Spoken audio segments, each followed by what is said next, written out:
ይህ ፕሮግራም የተሳካው በጆይስ ሜየር ሚኒስትሪ ጓደኞችና ባልደረቦች ነው። ሁሉንም ነገሮች ማንም አያገኝም።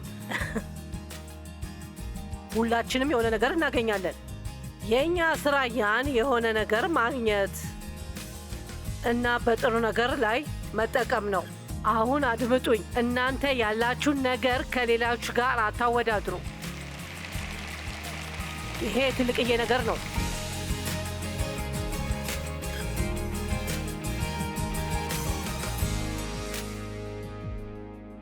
እሺ፣ በዛሬው ጠዋት ፕሮግራም ላይ በማቴዎስ ወንጌል ምዕራፍ 25 በሚገኙት 3 ምሳሌዎች በማየት ጀምረናል።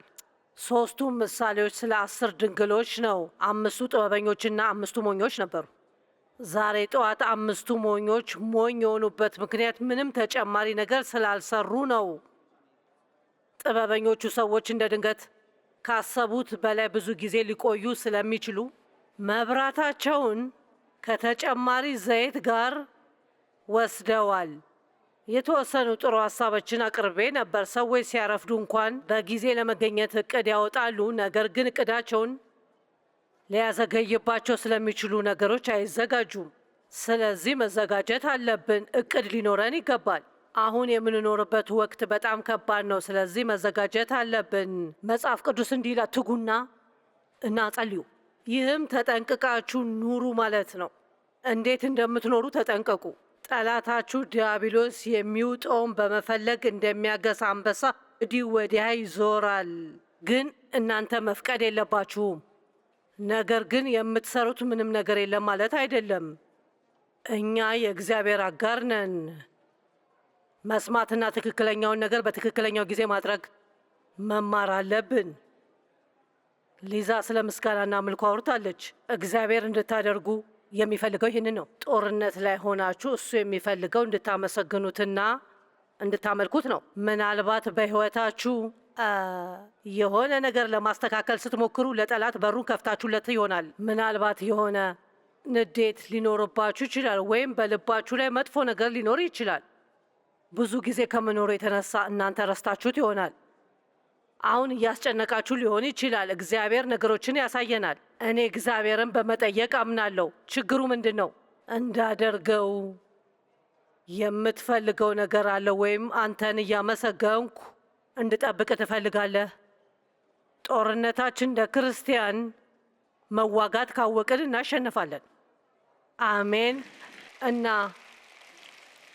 በእነዚህ 3 ምሳሌዎች ውስጥ ያለው መልእክት ተመሳሳይ ነው። ማድረግ ያለባችሁን ማድረግ ባለባችሁ ወቅት ማድረግ ነው እና ነገሮችን አለመተው ሽልማታችሁን አለማጣት ነው። አሁን ወደ ገነት አሸንፈን አንገባም። ማዳንን አናሸንፍም። እግዚአብሔር ለሁሉም ሰዎች በነፃ የሰጠው ሽልማት ነው።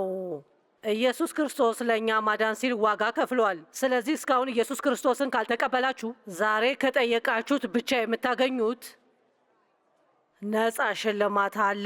መቀየር አይጠበቅባችሁም። እናንተን የሚጠብቃችሁ ነፃ ሽልማት ነው። አንድ ሰው ከተወለደ በኋላ አዲስ ተፈጥሮ ይቀበላል። የእግዚአብሔርን ተፈጥሮ እንቀበላለን። መንፈስ እንቀበላለን። የእግዚአብሔርን ልብ እንቀበላለን። በመጽሐፍ ቅዱስ በሕዝቅኤል ላይ እንዲህ ይላል፣ ጠንካራ ድንጋዩን ልባችንን አውጥቶ የእግዚአብሔርን ቃል የሚቀበል ሥጋ ልብ ይሰጠናል። ስለዚህ ከልቡ እንደገና የተወለደ ሰው እሱም እሁድ ቤተ ክርስቲያን መሄድ ማለት አይደለም። እሱም ማለት ሕይወታችሁ ስለ እግዚአብሔር ይሆናል ማለት ነው። ከኃጢአትና ዓለማዊ የሆኑ ነገሮች ከመውደድ ፊታችሁን አዙራችኋል ማለት ነው። ለሕይወታችሁ እግዚአብሔር የሚፈልገውን ትፈልጋላችሁ ማለት ነው። ማሰብ ያለባችሁ ጥሩ ስራዎች አሉ። ያዕቆብ እንዲህ ብሏል፣ እምነት ያለ ስራ ዋጋ የለውም። ለመዳን አንሰራም፣ ነገር ግን በእውነት ከዳናችሁ የእግዚአብሔርን ልብ ይዛችሁ ጥሩ ነገር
የሚችሉት ነገር ነው። አስፈላጊው ነገር ያ ነው።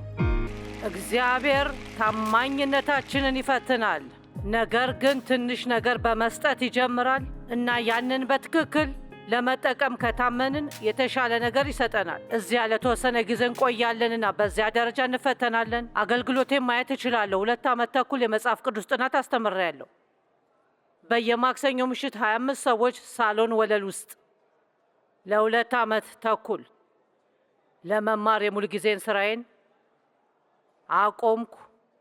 ወጪዎቻችንን ለመሸፈን ብቻ በየወሩ የሆነ ታምር እንጠብቅ ነበር። የጋራዥ ሽያጭ ውስጥ የልጆቼን ጫማ እንደገዛው አስታውሳለሁ እና አንዳንድ በጣም አስቸጋሪ ደካማ ዓመታት አሳልፈናል። ከተወሰነ ጊዜ በኋላ አንድ ሰው በቤታቸው ሌላ የመጽሐፍ ቅዱስ ጥናት እንዳስተምር ጠየቀኝ። እናም ስለዚህ ለ2 ዓመት ተኩል 2 የመጽሐፍ ቅዱስ ጥናቶችን አስተምር ነበር። የመጀመሪያዎቹ 5 ዓመታት የመጽሐፍ ቅዱስ ጥናቶች ማስተማር ብቻ ነበር እና ምንም ነገር ስለማላውቀው ያኔ ለነበሩኝ ለእያንዳንዱ መልእክት 6-7 ሰዓት ያህል አጠና ነበር። የተመሰቃቀለ ሕይወት እንደነበረኝና ኢየሱስ እንደሚወደኝ አውቅ ነበር። እየተማርኩ ነበርና ልክ እንደ ሌሎች ይሰራ እንደሆነ ለማየት በሌላ ሰው ላይ ሞክር ነበር። ጥሩ ነገር እውነቱን ለመናገር ያኔም ቢሆን እኔ አሁን እንደምሰብከው መስበክ እችል ነበር እና አምላክ ለምን በነዛ ትንሽ ቁጥር ያላቸው ሰዎች ብቻ እንድወሰን አልገባኝም ነበር። ሌሎች ሰባኪዎች በቴሌቪዥን ስመለከት ለምን ቲቪ ላይ እንደሆናችሁ አላውቅም እል ነበር። ከእናንተ የበለጠ መስበክ እችላለሁ። እናም ለዛ ነበር ያኔ የሳሎን ወለል ላይ አስተምር የነበረው። ማድረግ ስለምችል ሳይሆን እኔ ልሰራበት የሚገባኝ መተው የነበረብኝ የተሳሳተ አመለካከት ስለነበረኝ ነው። እናም ሌሎች ሰዎች ባላቸው ነገር ላይ ከመቅናት ይልቅ የአመለካከት ምርመራ ማድረግ አለብን። በሉ እንጂ ምናልባት እናንተ በግ ሳይሆን ፍየል ልትሆኑ ትችላላችሁ። በኋላ ስለ እሱ እንነጋገራለን። ፍየሎች ከበጎች የበለጠ ብልህ ናቸው። በጎች ግን የዋሆች ናቸው። አንዳንድ ጊዜ አንድን ሰው ቁጭ አድርጌ የበፊት ሕይወቴን እንዴት እንደነበረ ባስረዳ እመኛለሁ። እየነዳን እናወራ ነበር፣ ግን ማታ ማታ ሆቴል ውስጥ ለመቆየት እናም እንኳን ገንዘብም አልነበረንም ነበር። ወደ ማክዶናልድ ሄደን እንደገና ተነስቶ መንዳት እስኪችል ድረስ እዚያው መተኛት ነበረበት። ለዚህ ነው ሌላ ሰው ባለው ነገር መቅናት በጣም ጅልነት የሚሆነው። እነሱ ለማግኘት ያደረጉትን ማድረግ ካልፈለጋችሁ። አሜን።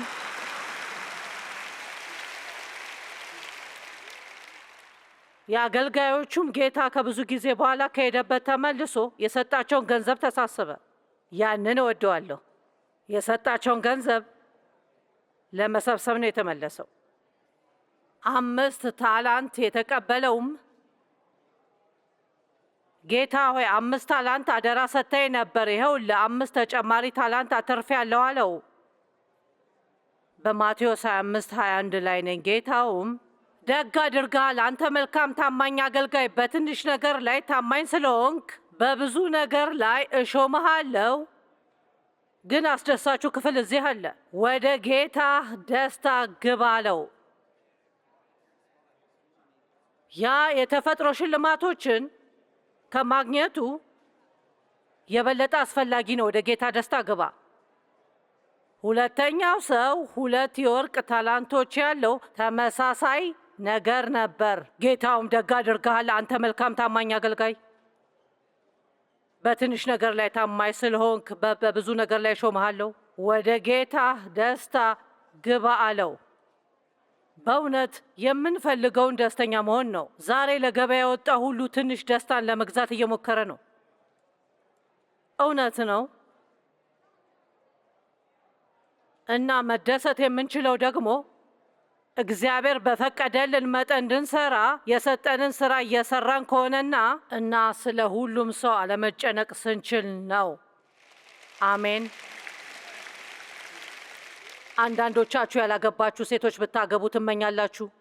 ያገባችሁ ሴቶች ደግሞ ባታገቡ ትመኛላችሁ። ማግባት የራሱ ጥቅም አለው፣ አለማግባትም የራሱ ጥቅም አለው።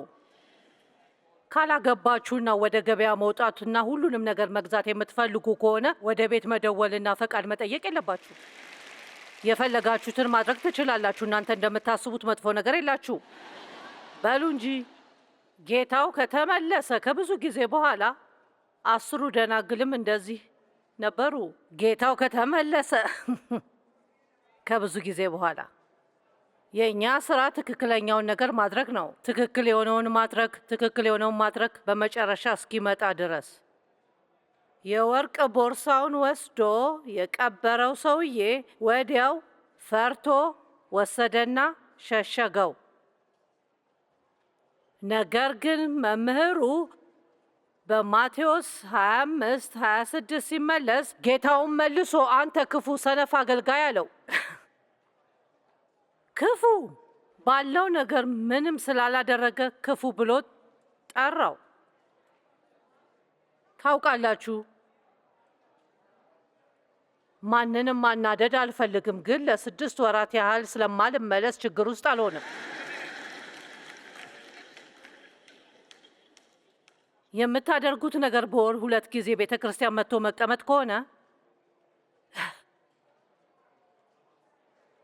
በስጦታችሁና በችሎታችሁ ምንም ካላደረጋችሁ፣ የሌላውን ሰው ሕይወት ለማሻሻል ምንም እያደረጋችሁ ካልሆነ፣ ለማንም ጊዜ ከሌላችሁ፣ ሰዎችን ካላበረታታችሁ፣ አንድ ሰው መንቀሳቀስ ሲፈልግ አታግዙ፣ መርዳት የምትፈልጉ አይደላችሁም። ታውቃላችሁ፣ ለማንም ምንም የማታደርጉ ከሆነ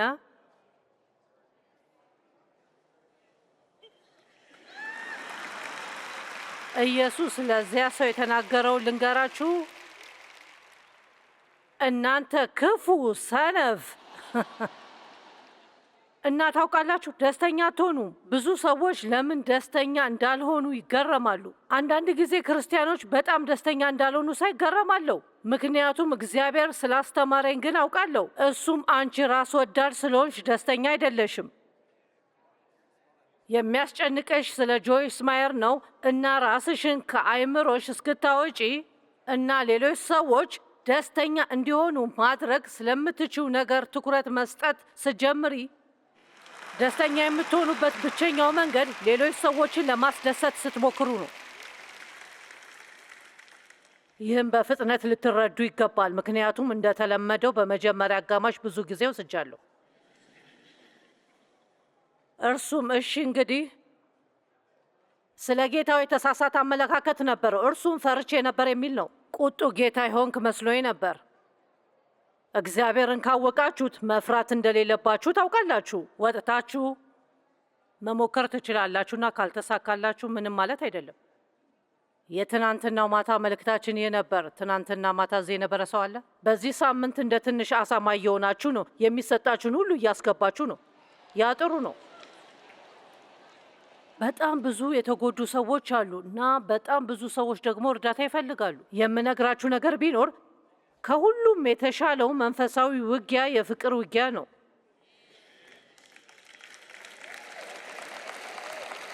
መጽሐፍ ቅዱስ የሚናገራቸው ሁለቱ ዋና ዋና ነገሮች እምነትና ፍቅር ናቸው። በእምነት ጸንታችሁ ቀጥሉ፣ በፍቅር ተመላለሱ። በመዝሙር 37 ላይ ስለ ክፉ ሰዎች ይናገራል። እናም በዓለም ላይ ስላለው ክፋት ሁሉ መበሳጨት እንደማያስፈልግ። በቁጥር 3 ላይ ደግሞ በእግዚአብሔር ታመን፣ መልካምንም አድርግ ይላል እና በዚህ ላይ ብቻ ብታተኩሩ ጥሩ ሕይወት ይኖራቸዋል። በዓለም ላይ ስለሚሆነው ነገር ሁሉ መጨነቅ አያስፈልጋችሁም። ሰዎች ባላቸው ነገር መቅናት የለባችሁም። ስላገባችሁ ወይም ስላላገባችሁ መጨነቅ የለባችሁም። ወይ ስላላችሁ ወይም ያ ስለሌላችሁ በየቀኑ መነሳት፣ እግዚአብሔርን መታመንና መልካም ማድረግ ብቻ ነው። በሉ እንጂ ይህ የመጀመሪያው የክርስትና መርህ ነው። ጆይስ፣ በሕይወቴ ውስጥ ያለው ችግር ምንድን ነው? ምንም ይሁን ምን ደስተኛ መሆን አልቻልኩም። ችግሩ ምንድን ነው? ለምንድን ነው መርካት የማልችለው? ደህና አእምሯችሁን ከራሳችሁ አውጡና ለሌሎች ሰዎች ምን ማድረግ እንደምችሉ ማየት ጀምሩ። በጎችና ፍየሎች። በነገራችን ላይ መክሊቱን የቀበረ ሰውዬ ጌታ ወስዶ ብዙ ለነበረው ሰው ሰጠው። ስለዚህ መልእክቱ ተጠቀሙት ወይም ታጡታላችሁ። አሜን። ደህና በጎችና ፍየሎች። አሁን ለእኔ ይህ ዝም ብለን ልንረዳው ከቻልን በጣም ውብ የሆነ ጥልቅ ትርጉም ያለው ነው። የሰው ልጅ በክብሩ ሲመጣ መላእክቱም ሁሉ ከእርሱ ጋር ሲሆኑ በዙፋኑ ላይ ይቀመጣል። አሕዛቡም ሁሉ በፊቱ ይሰበሰባሉ። እረኛም በጎቹን ከፍየሎች እንደሚለይ ሕዝቡንም እርስ በራሳቸው ይለያቸዋል። በጎቹንም በቀኙ ፍየሎቹንም በግራው ያኖራቸዋል። በመጽሐፍ ቅዱስ ውስጥ ቀኝ እጅ ምንጊዜም የኃይል ምልክት ነው። ኢየሱስ በገነት ውስጥ በእግዚአብሔር ቀኝ ተቀምጧል። ንጉሡም በቀኝ ያሉትን እንዲህ ይላቸዋል፣ እናንተ የአባቴ ብሩካን ኑ፣ ዓለም ከተፈጠረ ጀምሮ የተዘጋጀላችሁን መንግሥት ውረሱ። ተርቤ የምበላው ሰጠኸኝ፣ ተጠምቼ አጠጣኸኝ፣ እንግዳ ሆኜ ጠራኸኝ፣ ልብስ እፈልግ ነበር አንተም አለበስከኝ፣ ታምሜ ነበር አንተ ተንከባከብከኝ፣ ታስሬ ነበር እናም ልትጠይቀኝ መጣህ። ጻድቃንም መልሶ ጌታ ሆይ ተርበህ አይተን መቼ አበላን? ወይስ ተጠምተህ አጠጣንህ? እንግዳ ሆነህ አይተን መቼ ጋበዝን? ወይስ ልብስ ፈልገህና አላለበስንም? ታመህ ወይም ታስረህ መቼ አይተን መቼ ሄድን? ንጉሡም መልሶ እውነት እላችኋለሁ ከሁሉ ከሚያንሱ ከእነዚህ ለአንዱ ወንድሞቼና እህቶቼ ያደረጋችሁትን ሁሉ ለእኔ አደረጋችሁት አላቸው። የፈጣሪ አለ። ሰዎች እግዚአብሔርን ማየት እወዳለሁ ይላሉ። ደህና፣ ከጎናችሁ ያለውን ሰው አይን ተመልከቱ። እግዚአብሔር በሰዎች ውስጥ ነው እና እባካችሁ የምናገረውን ተረዱ። ሰዎችን እንዴት እንደምንይዝ በጣም ያያል እና እኔ ከራሴ የግል ተሞክሮ ነው የምነግራችሁ። እኛ ክርስቲያኖች ሌሎችን ሰዎችን ከምናንገላታበት የበለጠ እግዚአብሔርን የሚያሳዝነው ነገር የለም። እንንቃቸዋለን፣ መጥፎ ቃል እንናገራለን፣ ለእነሱ ጊዜ የለንም። ማገልገል ትፈልጋላችሁ? ለብዙዎቻችሁ የመድረክ አገልግሎት አይሆንም። ነገር ግን አሁን እዚህ ከምሰራው የበለጠ ጠቃሚ አገልግሎት ሊኖራችሁ ይችላል። የእኔ ልጅ እንደ ድል ሆኖ ልጆቻችንን ይህንን አስተምረናቸዋል፣ ያደርጉታል። ልጄ የሆነ ቀን እንዲህ አለችኝ። ከቅርብ ጊዜ ወዲህ ምን እንደነካኝ አላውቅም፣ ግን እግዚአብሔር አረጋውያንን እንዳነጋግር የሾመኝ ይመስለኛል አለችኝ እና እንዴት ከግሮሰሪ እንደወጣች ነገረችኝና እኚህ ትልቅ ሰውዬ እየወጡ ነበር እና እሱ ከእርሷ ጋር ማውራት ጀመረ እና ስለ ድመቱ እና ስለዚህ እና ስለዛ እና ሌላ ነገር ሁሉ ነገራት። እሷም ታውቂያለሽ፣ የእውነት ወደ ቤት መመለስ ፈልጌ ነበር፣ ነገር ግን እግዚአብሔር እዛ ቆሜ ያንን ሰው እንድሰማው እንደሚፈልግ አውቄ ነበር። በእግዚአብሔር ፊት ፈገግታ ማየት ትፈልጋላችሁ? ያንን ብቻ አድርጉ። አስታውሳለሁ ከረዥም ጊዜ በፊት በአገልግሎት ላይ ነበርኩ። የመኪና ስቲከር ነበረኝ። የኢየሱስን የራይስቶን ፒን ይዤ ነበር። በቤተ ክርስቲያኑ ሰራተኛ ነበርኩ። የመኪና ማቆሚያ ቦታ ነበረኝ። በቤተ ክርስቲያን ውስጥ በስሜ በላዩ ላይ ያለው መቀመጫ ነበረኝ።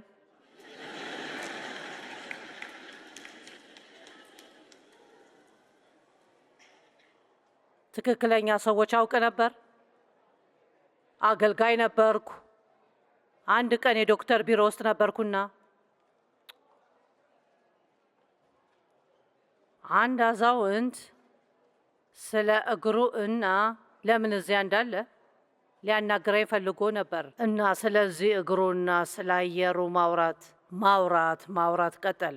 መጽሐፍ ቅዱስ ይዤ ነበርና እቅድ ነበረኝ እና እንዲህ አልኩኝ፣ ጌታ ሆይ እባክን ዝም አስብለው። እኔ መጸለይና መጽሐፍ ቅዱሴን ማንበብ እንድችል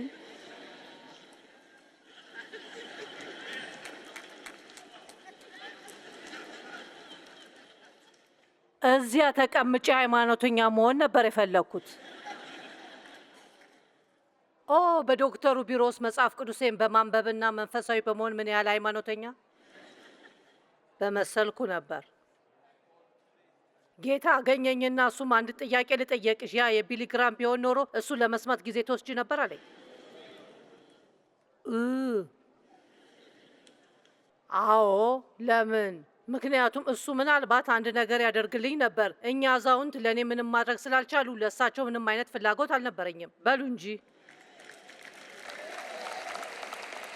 ነገሮችን የተማርኩት በዚህ መንገድ ነበር፣ በከባድ መንገድ። እኔ ራሴ ያልበላሁትን ነገር አልሰጥም ነበር። ይህን እየተረዳችሁ ነው? አገልግሎት አለሽ። እያንዳንዳችሁ አገልግሎት አላችሁ። እዚህ ውስጥ አገልግሎት የሌለው አንድም ሰው የለም። ግን እናንተ ትኩረት ልትሰጡበትና ልትታዩበት በምትችሉበት አገልግሎት ተውጣችኋል እና ማዕረግ እንዲኖራችሁና የጌታን ደስታ ሙሉ በሙሉ ረስታችሁታል። የጌታን ደስታ አጥታችኋል። ምክንያቱም ራሳችሁን ለነዛ ትናንሽ በሚስጥር ስለምታደርጓቸውና ምናልባት ለማንም በፍጹም የማትነግሯቸው ነገሮች ራሳችሁን አሳልፋችሁ አትሰጡም። በሉ እንጂ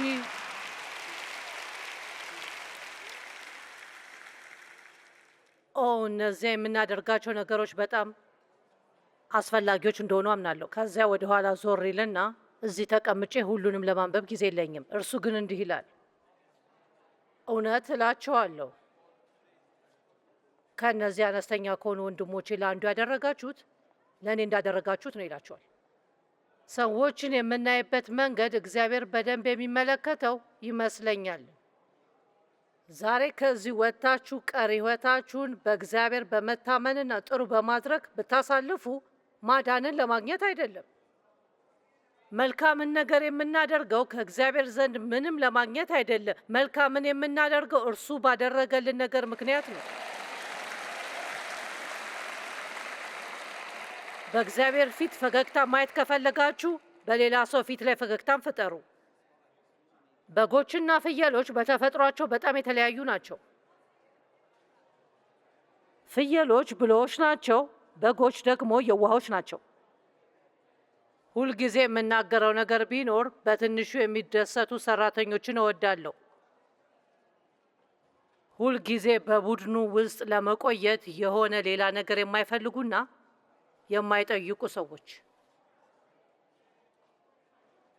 ጎበዝ ነገር ግን መጥፎ አመለካከት ካለው ሰው ይልቅ ያን ያህል ችሎታ የሌለውና ጥሩ ልብ ያለው ሰው ቢኖረኝ እመርጣለሁ። አሜን። እና እግዚአብሔር ተመሳሳይ ስሜት እንደሚሰማው አምናለሁ።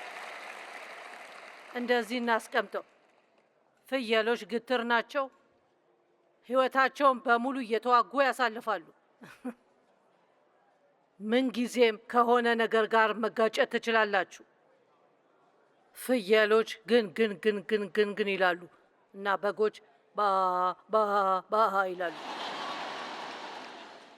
ዛሬ ራሳችንን የምንሰጥበት ውሳኔ ብንወስንና ብዙ መልካም ስራዎችን ብንሰራ እንዴት ነው?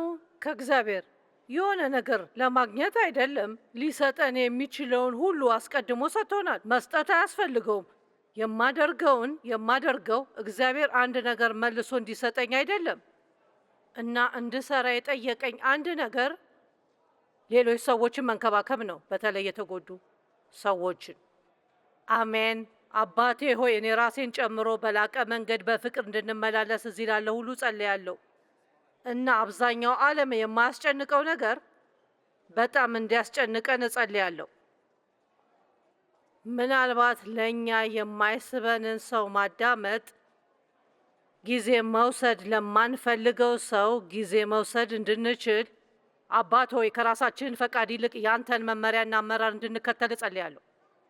በኢየሱስ ስም እጠይቃለሁ። ሕይወታችሁን በጭራሽ ለእግዚአብሔር አሳልፋችሁ ሰጥታችሁ የማታውቁ ከሆነ ዛሬ ክርስቶስን መቀበል ከፈለጋችሁ፣ የክርስቶስ ተከታይ መሆን እፈልጋለሁ ካላችሁ ከእናንተ ጋር መጸለይ እንፈልጋለን። መደረግ ያለበትን ሁሉ እግዚአብሔር አስቀድሞ አድርጓል። ዛሬ ማድረግ ያለባችሁ ነገር ቢኖር መቀበል ብቻ ነው። ከመቀበል በስተቀር ምንም ነገር ማድረግ አያስፈልጋችሁም። እናንተ ግን እኔ ኃጢአተኛ ነኝ ትላላችሁ። በሕይወታችሁ ውስጥ ያለ እግዚአብሔር ራሳችሁን ፈጽሞ መለወጥ አትችሉ። እግዚአብሔርን ለመቀበል እናንተ መለወጥ እንዳለባችሁ በማሰብ ለመለወጥ በመሞከር አትጠብቁ። እሱ ዛሬ ባላችሁበት ሁኔታ ሊወስዳችሁ ይፈልጋል። አሜን። አሁን እባካችሁን አዳምጡ እና ብዙ እንቅስቃሴ አይኑር። እዚህ የአንድ ሰው ነፍስ ለጥቂት ደቂቃዎች በመቆየታችሁ ላይ የተወሰነ ሊሆን ይችላል። ክርስቶስን እንደ አዳኜ ፈጽሞ አልተቀበልኩም፣ ነገር ግን ሕይወቴን አሳልፌ ልሰጥና እሱን ለመቀበል ዝግጁ ነኝ ካላችሁ፣ አንድ ጊዜ እግዚአብሔርን እያገለገልኩ ነበር፣ ነገር ግን ከእግዚአብሔር ተለይቼ በኃጢአት ወድቄ ነበር። ራሴን ለእግዚአብሔር ማደስ እፈልጋለሁ የምትሉ እዚህ ልትኖሩ ትችላላችሁ። እና እንዲህ ትላላችሁ፣ ጆይስ እንደገና ተወልጄ አላውቅም። ወደ ቤተ ክርስቲያን ሄዳለሁ ግን እንደ ዳንኩ አላውቅም። እኔ ወደ ቤተ ክርስቲያን ከሚሄዱ አንዱ ነኝ፣ ነገር ግን ለማንም ብዙ እያደረግኩ ነው ለማለት አልችልም። ዛሬ እዚህ ካላችሁ ከእናንተ ጋር መጸለይ እፈልጋለሁ። እጃችሁን እንድታወጡና የት እንዳላችሁ እንዳየው ፍቀዱልኝ። እንደዚህ ብቻ እንድታወጡ አልፈልግም። እዚህ እስቲ እናያችሁ። እሺ፣ አሁን ብዙ እጆች አይቻለሁ። ልጠይቃችሁ፣ ከልባችሁ ከሆነ ባላችሁበት ቦታ እንድትቆሙ ጠይቃችኋለሁ። ወደፊት እንድትመጡ አላደርጋችሁም፣ ግን ዝም ብላችሁ ተነሱ። ማንም እንዳየኝ አልፈልግም ትላላችሁ። ለምን አይሆንም? በሉ እንጂ ተነሱ። በጣም ጥሩ። ኑ ለኢየሱስ ቁሙ። አሜን። እዚህ አቋም ካልወሰዳችሁ መቼም እዚያ ወጥታችሁ ልትቆሙ አትችሉም። ደህና እንደ ቆማችሁ ቆዩ። ይህ ለእናንተ ጥሩ ነው። ምናልባት ትንሽ ከባድ ሊሆን ይችላል፣ ግን ለእናንተ በጣም ጥሩ ነው። በጣም ብዙ ሰዎች በላይኛው ቦታዎች ላይ አለው። አሁን ሁላችንም ይህንን ጸሎት ከእነርሱ ጋር እንጸልይ። አባቴ ሆይ እወድሃለሁ። ኢየሱስ በአንተ አምናለሁ። ለእኔ እንደ ሞትክ አምናለሁ። ለእኔ የሚገባኝን ቅጣት አንተ ወስደሃል። ለኃጢአቴ ከፍለሃል እና እኔ ኃጢአተኛ ነኝ። ለኃጢአቴም ይቅርታ ጠይቃለሁ። ስለ ኖርኩበት መንገድ አዝናለሁ፣ ግን መመለስ እፈልጋለሁ። ንስሐ ገባለሁ። አሁን በሕይወቴ ልከተልህ እፈልጋለሁ። ኢየሱስ ሆይ እንደ አዳኝና ጌታዬ በልቤ ውስጥ እቀበልሃለሁ። የእኔ ጌታ፣ ይቅርታ እንደተደረገልኝ አምናለሁ። እንደምትወደኝ አምናለሁ።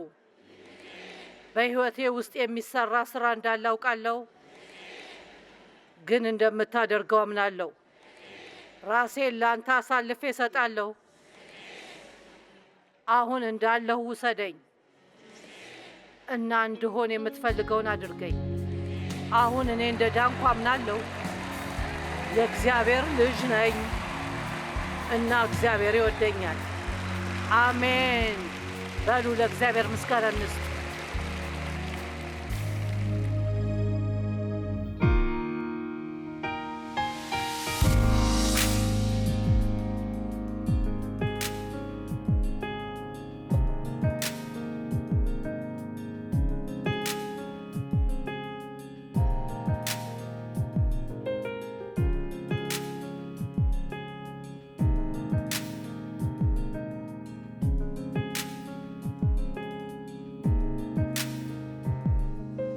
ይህ ፕሮግራም የተሳካው በጆይስ ሜየር ሚኒስትሪ ጓደኞችና ባልደረቦች ነው።